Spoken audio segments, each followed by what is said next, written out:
네, 안녕하세요. 저는 성북 메가스터디에서 수학을 가르치고 있는 전진아라고 합니다. 네, 안녕하세요. 네, 우선 이제 내야에 앞서 이제 간단하게 저를 소개하자면 저는 지금 현재 성북 메가스터디에서 이제 고등학교 1학년, 2학년 아이들 수학을 가르치고 있고요. 그리고 현재 이투스 북과 블랙라벨 출제 및 검토위원으로 일을 하고 있고, 그리고 그 전에는요 대치 명인학원과 대치 우리학원 그리고 대찬학원 등에서 수학을 가르치면서 아이들을 만나왔습니다. 네, 그랬을 때 오늘 제가 소개해드릴 얘기를 간단히 말씀드리면 고등 수학에 대한 교육과정에 대해서 제가 한번 짧게나마 커리큘럼을 말씀드리고요. 그리고 지금 현재 우리 한상요고에 대한 내신 출제 경향도 말씀드리고, 그리고 저의 강의 내용과 그리고 저희 아이들의 수강 후기 그리고 시간표 안내들을 해드리겠습니다. 네, 보시면요 어머님들, 여기 저희 고등학교 수학 교육과정인데요. 자, 수학에만 제가 맞춰서 말씀을 좀 드릴게요. 네, 우리 고등학교 1학년 학생들은요 1학기 때 수학 상이라는 과목, 그 다음에 2학기 때 수학 하라는 과목을 배우게 되고요. 지금 배우게 될 우리가 1학년 때 배우는 내용들은 내신 성적에만 들어가고요. 정시에서 직접 출제 단원은 아니에요. 그래서 우리 아이들이 만약에 고등학교 1학년 때 공부를 전혀 안 했다 하더라도 사실은 수능에 직접 출제 단원이 아니기 때문에 가능성이 있으니까 늦었다 라고 생각하지 않으셔도 된다 라는 말씀 드리고 싶고요. 네, 그 다음에 여기 우리가 2학년 때 배우는 과목인데요. 자, 2학년 때 보시면 자, 수학 1 그리고 수학 2 그리고 확률과 통계 또는 기하 이렇게 들어가게 돼요. 그러니까 2학년 때 갑자기 배우는 과목이 조금 늘어나게 되죠. 네, 그래서 2학년 때 우리 아이들이 수학 1은 보통 1학기, 그 다음에 수학 2는 2학기, 그리고 확률과 통계를 각각 1년에 걸쳐서 배우게 되거든요. 네, 그러니까 2학년에 올라가면 학업량이 갑자기 늘어나게 돼요. 네, 그래서 우리 아이들이 2학년 때 배울 단원이 많아지다 보니까 사실 선행 같은 경우에는 아이들한테 선택사항이라기보다는 아이들의 학업에 대한 부담감을 조금 덜어주기 위한 수단으로서 많이들 활용하고 계셔야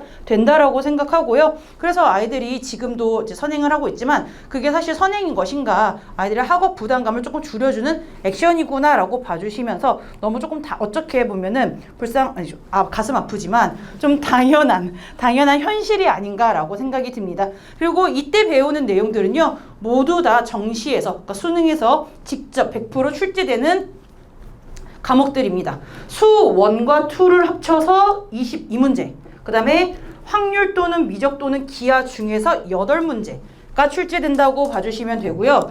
그리고 보통 이제 어머니께서 잘 모르겠지만 저희가 내신 1학년 때 배우는 거의 모든 과목은 상대평가예요. 네, 그래서 지금 한상요고가 1학년이 한 150명 정도 되기 때문에 전교 6등, 7등까지만 1등급이고요. 나머지는 2등급으로 내려가야 돼요. 그래서 이제 전체 인원수가 너무 적다 보니까 사실 1등급 싸움이 굉장히 좀 치열할 것으로 예상이 되고요. 그래서 1학년 때 아이들이 좀 많이 힘들게 좀 좌절을 맛볼 수도 있긴 한데, 그래서 수학 같은 경우에는 좀 이따 말씀드리겠지만 지금까지 한상요고는 조금 쉽게 출제가 되었기 때문에요. 만점이 아니면 솔직하게 이제 1등급에서 위태위태해질 수 있다라는 좀 단점이 있는 학교이기도 해요.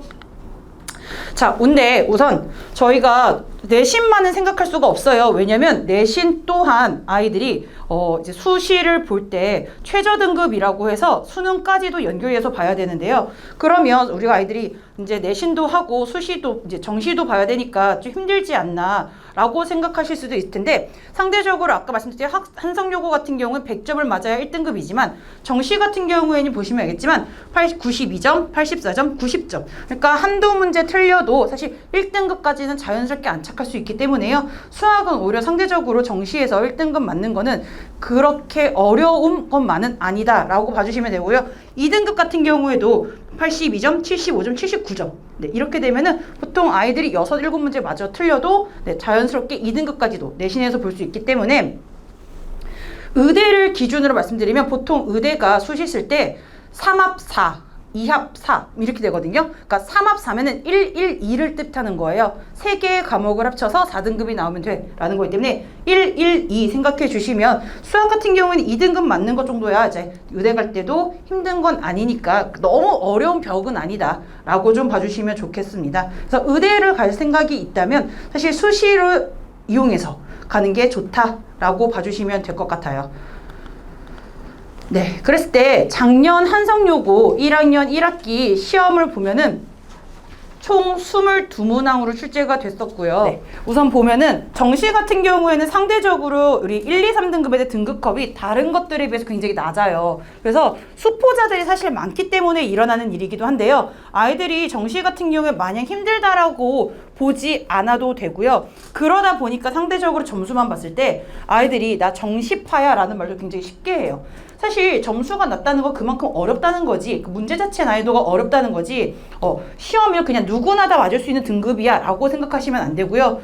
그렇기 때문에 아이들이 너무 쉽게 그냥 도전하려는 경향이 있긴 한데, 네, 그래서 우선 정시 같은 경우에는 한성여고 내신보다도 등급 컷이나 점수에 대한 비율은 낮기 때문에 수시까지도 생각했을 때 정시에 대한 준비를 좀 해줬으면 좋겠어요. 근데 우선 한성여고는 제가 시험 여기 보시면 실제로 객관식 마지막 문제였었거든요. 한성여고가 22문항에 서술형이 2문제가 있었을 때 지금 객관식 마지막 문항이라고 봤을 때 뭐 어렵다라고 볼 수 있겠죠. 네, 하지만 지금 우리 여기 지금 아이들 왔잖아요. 한번 보시면 알겠지만 그렇게 어려운 난이도는 사실 아니에요. 문제 같은 경우에도 이차함수의 대칭성과 좌표를 이용해서 넓이 구해주시면 충분히 문제 풀 수 있고요. 지금 현재 저희가 지금 쓰고 있는 교재였기도 했는데요. 문항수 보면은 기준에 있는 시중 문제집에서 충분히 접할 수 있었던 난이도와 문항들이기 때문에 문제를 풀에 있어서 사실 어렵지는 않아요. 하지만 22문항이라는 것을 항상 기억하시고 시간 분배 굉장히 잘해야 되고 22문항이기 때문에 아이들이 시간 때문에 못 풀거나 계산 실수를 하는 경우가 있으니까 그런 부분들을 조금 준비를 철저하게 해주면은 고난도 문항까지도 22문항을 무리 없이 문제를 풀 수 있을 것이다 라고 봐주면 될 것 같습니다. 네, 제가 이제 1번에서 22번까지 다 문항을 사실 분석을 해봤었는데요. 네, 보시면 지금 단원간의 분배는 굉장히 골고루 나왔었거든요. 그래서 우리 아이들이 보통은 함수를 많이 어려워하는데 함수는 상대적으로 조금 적게 출제가 됐었고 함수 같은 경우에도 우리 아이들이 초등학교 때부터 조금 발작 버튼이라고 하죠. 소위 말해서 일으키는 거속시 문제들이 있어요. 네, 그 문제가 같이 연유가 돼서 출제가 됐었기 때문에 그 문항을 조금 힘들어했을 수 있다. 하지만 그런 문제 또한 사실은 기존의 문제집에서 많이 있었기 때문에 문제 푸는 거에 있어서 어려움은 없었어야 된다라는 거죠. 그리고 어려운 문제 같은 경우에 모의고사에서 기출변형이 됐었어요. 하지만 그런 문제들도 우리 아이들이 손도 못 댈 문제들이 아니라 충분히 성실하게 공부를 했었던 친구들이라면 무난히 풀 수 있었을 것으로 예상이 됩니다. 그리고 우리 아이들이 보통 문제집 풀 때 제가 이제 추천하는 것들인데요. 우선 센 같은 것들 많이 풀어요. 우리 아이들이 어렸을 때도 중학교 때도 풀다 보니까 센 정도의 B단계 난이도가 굉장히 스무스하게 풀린다라고 생각이 들거나 나 그러한 상황이다 라고 하면 사실 한성여고에서 우위에 선두에 있는 수준인 건 맞는데요. 그 문항들을 실수하지 않고 푸는 게 가장 중요해요. 그래서 한성여고는 실수에 따라서 성패가 나뉘니까 그런 부분들을 조금 철저하게 준비해 주시는 게 좋을 것 같습니다. 그래서 지금 저희 윈터 때도 아이들을 어떻게 가르치고 있냐면 우선 전체적인 판서 수업과 더불어 개별적으로 1대1 질문을 받아주고 있어요. 그래서 아이들이 지금 어떻게 공부하는지조차도 제가 이제 시험을 볼 때는 다 시험지를 제가 회수해서 다 걷고 그 문제에 따라서 아이들을 교무실로 불러서 1대1로 지도를 해주고 그에 따른 아이의 단점에 대해서 제가 이제 피드백도 주고 그 부분을 학부모님과 상담을 하면서 아이에 대해서 향후 방향도 이제 모색해 나가면서 하고 있는데요. 우선 아이들마다 다 풀이가 다르고 성향이 다르기 때문에 그것을 정확하게 파악하는 게 가장 중요하다라고 생각을 합니다. 그래서 저는 이제 시험을 보거나 할 때 객관식으로 보니까 주관식으로 보는 걸 굉장히 추천하고 하고 있기도 한데요. 주관식으로 문제를 풀게 되면 아이들이 어떠한 풀이를 썼는지도 볼 수 있고요. 그 속에서 아이들이 이제 실수를 하는 스타일인지 혹은 아이가 발달되어져 있는 성향들이 있어요. 이 친구가 수학을 못해서 못하는 건지 정말 안 해서 못하는 건지도 보이고요. 이 친구가 사실은 잘할 수 있는 친구인 건지, 그러니까 소위 말하는 수학적 감각이 있는 친구들 있잖아요. 그런 친구들인지도 파악할 수 있어서 그런 부분들을 제가 주관식으로 시험 봤을 땐 다 면밀히 분석을 하고, 지금 다 동일한 시험지인데도요, 제가 똑같은 문제도 100점이더라도 100점인데 너는 8점짜리다. 그거에 대한 이유를 설명해주고 이것을 그대로 학부모님에게 전송해서 보여드리고, 그리고 이 부분을 아이랑 같이 교무실에서 상담을 하는 거예요. 그래서 보통 한 사람당 상담할 때 진짜 짧게 걸어야 30분이고요. 진짜 길면 1시간까지도 걸려요. 왜냐면 그 안에서 틀렸던 것도 다 봐줘야 되고 네가 앞으로 이렇게 공부해야 된다는 것도 봐주다 보니까 사실 이 정도의 개별적으로 아이들을 피드백해주고 케어해주는 거는 정말 저의 장기라고 생각을 하고 있고요. 그리고 수학 선생님으로서, 그러니까 아이들을 가르침에 있어서 리디하고 잘 가르치는 것도 중요하지만 아이들이 선생님을 너무나도 우상화하거나 선생님이 너무 어려우면 질문을 할 수가 없어요. 근데 저는 조금 아이들과 거리감도 조금 없고 유대관계도 좋아서 아이들이 굉장히 편해하거든요. 여기 보시면 사실 새벽 2시 반이에요. 새벽 2시 반에 저한테 카톡을 하면서 모른다고, 모른다고 해서 제가 이 친구한테 이제 연습장으로 이렇게 푸는 거야 라고 하고 알려주고요. 여기도 보시면요, 신기하죠. 애들 안 자요. 2시예요. 새벽 2시인데 저한테 모른대요. 그래서 제가 줌 켜줬어요. 그래서 제가 줌을 켜줘서 말하니까 엄마가 전화 통화하는 줄 알고 아이한테 들어온 거예요. 근데 제가 있어서 너무 놀랐다고 그렇게 하시더라고요.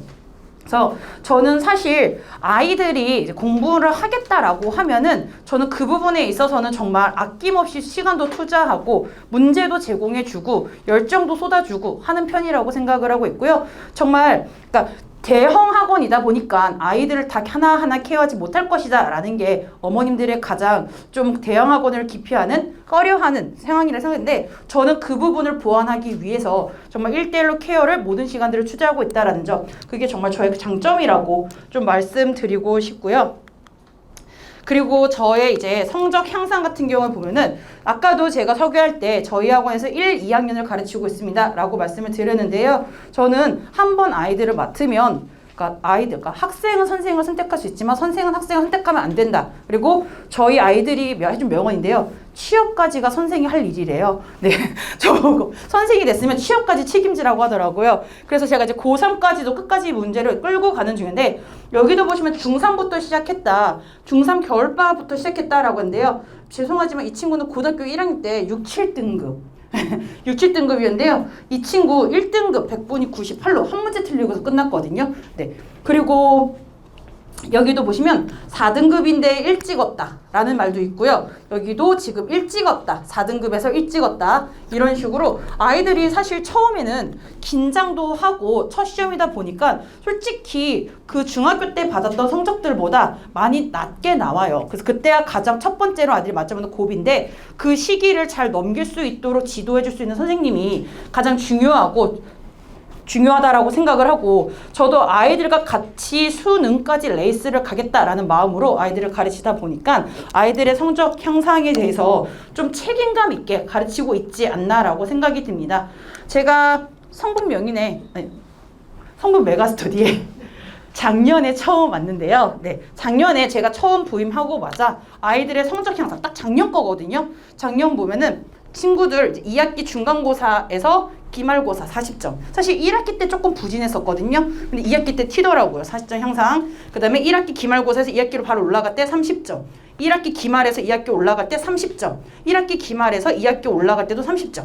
네, 이런 식인 거예요. 그러니까 아이들이 지금 4등급이었던 친구들이 다 위로 3등급, 2등급, 1등급까지도 아이들이 지금 올라오고 있다라고 봐주시면 되고요. 저는 지금 한 반을 깔았어요. 지금 시간표 보여드리면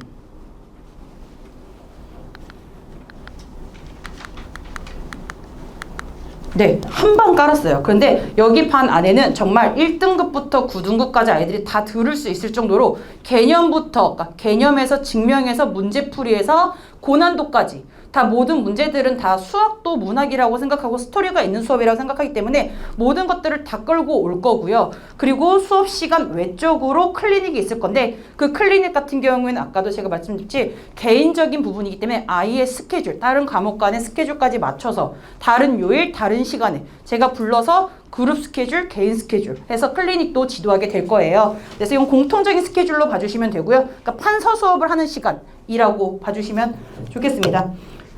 그리고 이제 학생들하고도 이제 상담을 하지만 어머님하고도 사실 상담을 하기 때문에 보통 어머님들께는 정말 여과 없이 말씀을 드리는 편이고요. 네, 그 부분으로 인해서 어머님께서 이제 아이들 이제 고등학생으로서 눈치 보다 보니까 얘기를 잘 말씀을 못 하고 아이가 어떻게 하고 있는 건지 잘하고 있는 건지 그리고 우리 여자친구도 굉장히 예민해요. 그래서 엄마한테 또 말을 못하고 짜증만 맨날 내거든요. 그런 것들 제가 그대로 듣고 어머니께 알려드리고 있으니까요. 네.